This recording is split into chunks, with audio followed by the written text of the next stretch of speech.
వెంకటేశ్వర స్వామికి తులసిమాల అంటే ఎందుకు ఇష్టమో మీకు తెలుసా? తిరుమలలో ఒకరోజు అనేక భక్తులు స్వామివారి దర్శనానికి వచ్చారు.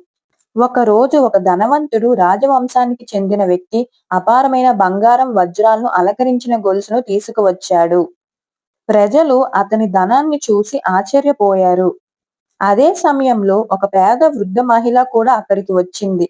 ఆమె దగ్గర బంగారం లేదు, వెండి లేదు, పెద్ద కానుకలేమీ లేవు. ఆమె చేతిలో చిన్న తులసి దళాలతో చేసిన ఒక సాధారణ మాల మాత్రమే ఉంది. వృద్ధురాలు బాధతో "స్వామి, నా దగ్గర ఉన్నది ఇదే" అని కన్నీళ్లతో ప్రార్థించింది. పూజారి ముందుగా బంగారు హారాన్ని అలంకరించాడు. తర్వాత తులసి మాలను పెట్టాడు. కొద్దిసేపటికి బంగారు హారం జారిపోయింది. కాని తులసిమాల మాత్రం స్వామివారి వక్షస్థలంపై స్థిరంగా నిలిచింది. ఇది చూసి అందరూ ఆశ్చర్యపోయారు.